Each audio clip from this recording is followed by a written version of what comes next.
ভারতের সম্ভাব্য হুমকি মোকাবেলায় চীন থেকে আরও 12টি সাবমেরিন কিনবে বাংলাদেশ নৌবাহিনী। এজন্য চীনের সঙ্গে চুক্তি সই করার প্রক্রিয়া শুরু করেছে বাংলাদেশ সরকার।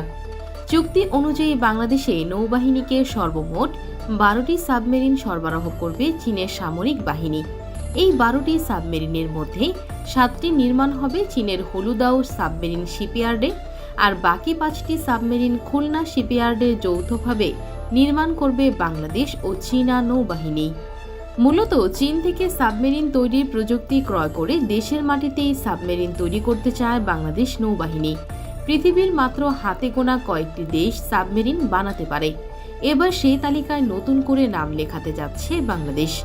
নতুন এই 12টি সাবমেরিন বাংলাদেশের নৌবহরে যুক্ত হলে পুরো বঙ্গোপসাগর দাপিয়ে বেড়াবে বাংলাদেশ নৌবাহিনী। বঙ্গোপসাগরে বাংলাদেশকে চ্যালেঞ্জ করার মতো সাহস দেখাতে পারবে না প্রতিবেশী ভারত ও মিয়ানমার।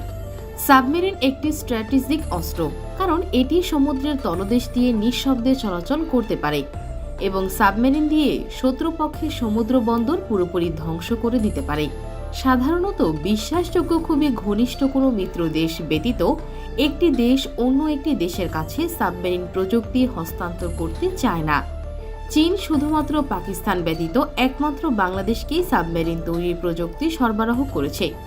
শেখ হাসিনা পতনের পর থেকে বাংলাদেশ চীনের কাছে আরও বেশি বিশ্বস্ত হয়ে উঠেছে। ভারতের ক্রমবর্ধমান আগ্রাসন মোকাবেলায় বাংলাদেশের প্রতিরক্ষা ব্যবস্থাকে শক্তিশালী করতে চীন বাংলাদেশকে সাবমেরিন তৈরির প্রযুক্তি সরবরাহ করবে বলে জানিয়েছে দেশটির প্রতিরক্ষা দপ্তর। ওদিকে চীনের সঙ্গে বাংলাদেশের এমন চুক্তির খবর প্রকাশ্যে আসতেই তীব্র আপত্তি জানিয়েছে ভারত। ভারতের প্রাক্তন সেনা কর্মকর্তারা চীন থেকে সাবমেরিন ক্রয়ের ব্যাপারে বাংলাদেশকে কঠিন হুঁশিয়ারি উচ্চারণ করেছে। তবে বাংলাদেশ সরকার ভারতের আপত্তিকে পাত্তা না দিয়ে চীন থেকে সাবমেরিন ক্রয়ের আলোচনা চালিয়ে যাচ্ছে। খুব শিগগিরই চীনা সাবমেরিন বিশেষজ্ঞরা বাংলাদেশের খুলনা শিপইয়ার্ডে সাবমেরিন তৈরির কাজ শুরু করবে বলে আশা করা যাচ্ছে। এর আগে চীন থেকে প্রযুক্তি ক্রয় করে দেশের মাটিতে টাইপ 056 যুদ্ধ জাহাজ নির্মাণ করেছিল বাংলাদেশ নৌবাহিনী। এরই ধারাবাহিকতায় এবার দেশের মাটিতেই সাবমেরিন তৈরির কাজ শুরু করবে বাংলাদেশ নৌবাহিনী। বাংলাদেশ নৌবাহিনী দেশের সাবমেরিন নির্মাণের স্বপ্ন প্রায় 1 দশকেরও বেশি পুরনো। এজন্য বাংলাদেশ নৌবাহিনী 2017 সালে চীন হতে ক্রয় করা 2টি পুরাতন মিং ক্লাস সাবমেরিন ক্রয় করে। চীন থেকে এই পুরাতন সাবমেরিন ক্রয় করার মূল উদ্দেশ্যই ছিল দেশে প্রশিক্ষণের মাধ্যমে দক্ষ সাবমেরিনার তৈরি করা। গত 8 বছরে বাংলাদেশ নৌবাহিনীতে অসংখ্য সাবমেরিনার তৈরি হয়েছে, যার ফলে বাংলাদেশ নৌবাহিনীর বহরে নতুন সাবমেরিন যুক্ত হলেও সেটি অপারেট করার মতো যথেষ্ট সাবমেরিনার বাংলাদেশের হাতে রয়েছে। আর যেহেতু বাংলাদেশ চীনা প্রযুক্তিতে সাবমেরিন নির্মাণ করবে, তাই আলাদা করে আর নতুন প্রশিক্ষণের প্রয়োজন পড়বে না। বাংলাদেশের তৈরি নতুন এই সাবমেরিনগুলোর ক্ষমতাও ব্যাপক ধ্বংসাত্মক। চীনা প্রযুক্তিতে তৈরি বাংলাদেশের এই সাবমেরিনগুলো সমুদ্রের 10,000 ফুট গভীর দিয়ে নিঃশব্দে চলাচল করতে পারবে। বাংলাদেশের তৈরি U1 ক্লাস সাবমেরিনে মোট টর্পেডো 47টি UE-4 টর্পেডো থাকে। এক একটি টর্পেডোর ওজন প্রায় 1800 কেজি এবং এগুলোতে মোট 400 কেজি বিস্ফোরক থাকে। এছাড়াও সাবমেরিনটিতে 82টি নেভাল মাইন সংরক্ষণ করা সম্ভব, যা দ্বারা ফাঁক পেতে শত্রু জাহাজ ধ্বংস করা যেতে পারে। শেখ হাসিনার ক্ষমতায় থাকাকালীন বাংলাদেশ একাধিকবার চীনকে সাবমেরিন তৈরির প্রযুক্তি দিতে প্রস্তাব জানালেও চীন তাতে সাড়া দেয়নি, কারণ চীনের আশঙ্কা ছিল শেখ হাসিনা ভারতের হাতে সাবমেরিন নির্মাণের প্রযুক্তি সহ অন্যান্য গোপন তথ্য ভারতের হাতে তুলে দেবেন এবং ভারত বাংলাদেশ থেকে গোপনে সাবমেরিন তৈরির প্রযুক্তি ভারতে পাচার হয়ে যেতে পারে। এজন্য সে সময় চীনা সামরিক বাহিনী বাংলাদেশকে সাবমেরিন তৈরির প্রযুক্তি সরবরাহে আগ্রহ দেখায়নি। বাংলাদেশ নৌবাহিনীর বহরে নতুন সাবমেরিন যুক্ত করার পাশাপাশি নতুন সাবমেরিন ঘাঁটি নির্মাণের ও উদ্যোগ গ্রহণ করেছে বাংলাদেশ সরকার। ইতিমধ্যে কক্সবাজারের পেকুয়ায় দক্ষিণ এশিয়ার সবচেয়ে অত্যাধুনিক সাবমেরিন ঘাঁটি নির্মাণ করেছে বাংলাদেশ, যেখানে ভবিষ্যতে বাংলাদেশের সাবমেরিনগুলো রাখা হবে।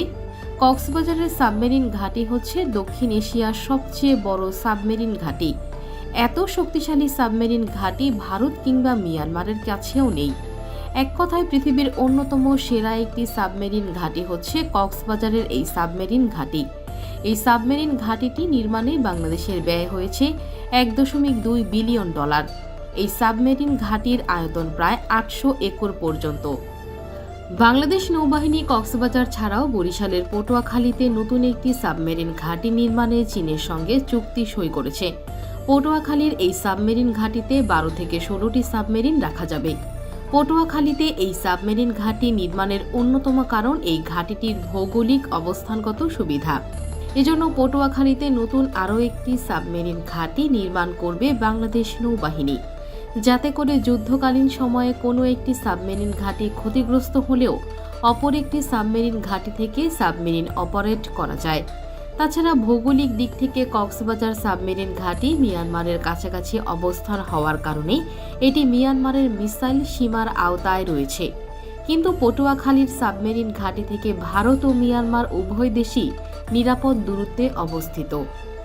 পটুয়াখালী সাবমেরিন ঘাঁটির ভৌগোলিক অবস্থানগত সুবিধার কারণে বাংলাদেশ নৌবাহিনী একই সঙ্গে ভারত ও মিয়ানমারকে মোকাবেলা করতে পারবে, কারণ এই সাবমেরিন ঘাঁটি থেকে সরাসরি ভারত মহাসাগরীয় অঞ্চলে পৌঁছানো সম্ভব। সেক্ষেত্রে বাংলাদেশকে ভারতের নেভাল ব্লক দেওয়া এক প্রকার দুঃস্বপ্নের মতো। বাংলাদেশের সাথে ভারতের কোনো যুদ্ধ হলে ভারত প্রথমেই তাদের নৌবাহিনী দিয়ে বাংলাদেশের সমুদ্র সীমা বন্ধ করে দিতে চাইবে, যাতে করে বিদেশ থেকে কোনো পণ্য আমদানি রপ্তানি না করতে পারে। বাংলাদেশ নৌবাহিনীর বহরে যদি চীনের U1 ক্লাসের 12টি সাবমেরিন যুক্ত হয়, তবে বঙ্গোপসাগরে ভারতের একক দাদাগিরি বন্ধ হবে। বাংলাদেশ নৌবাহিনীতে চীনের উচ্চ ক্ষমতা সম্পন্ন U1 ক্লাস সাবমেরিনগুলো যুক্ত হলে শুধুমাত্র বঙ্গোপসাগরেই নয়, বরং ভারত মহাসাগরে আধিপত্য বিস্তার করবে বাংলাদেশ নৌবাহিনী। সাবমেরিন একটি গেম চেঞ্জার অস্ত্র। যে দেশের সাবমেরিনের সংখ্যা যত বেশি, যুদ্ধক্ষেত্রে সেই দেশ তত বেশি শক্তিশালী। বাংলাদেশ যদি একটি শক্তিশালী সাবমেরিনের বহর গঠন করতে পারে, সেটি হবে ভারতের মাথা ব্যথার অন্যতম কারণ। চীনের সঙ্গে ভারতের সমুদ্র সীমা না থাকার কারণে চীন বাংলাদেশের মাধ্যমে ভারতকে চাপে রাখতে চায়। বাংলাদেশ সামরিকভাবে শক্তিশালী হলে সেটি পরোক্ষভাবে চীনকে লাভবান করবে, যে কারণে সাবমেরিনের মতো অতি সংবেদনশীল অস্ত্রের প্রযুক্তি বাংলাদেশকে সরবরাহ করেছে চীন। বাংলাদেশের বহরে চীনের 12টি সাবমেরিন যুক্ত হয়ে গেলে বঙ্গোপসাগরে ভারত বাংলাদেশকে সমীহ করে চলবে। তো বন্ধুরা, আপনার কি মনে হয়, ভারতের আপত্তিকে উপেক্ষা করে চীনের সঙ্গে বাংলাদেশের সামরিক সহযোগিতা বৃদ্ধি করা উচিত? আপনার মূল্যবান মতামত জানান আমাদের কমেন্ট বক্সে। দেখা হবে পরবর্তী কোনো ভিডিওতে। সে পর্যন্ত ভালো থাকুন, সুস্থ থাকুন। আল্লাহ হাফেজ।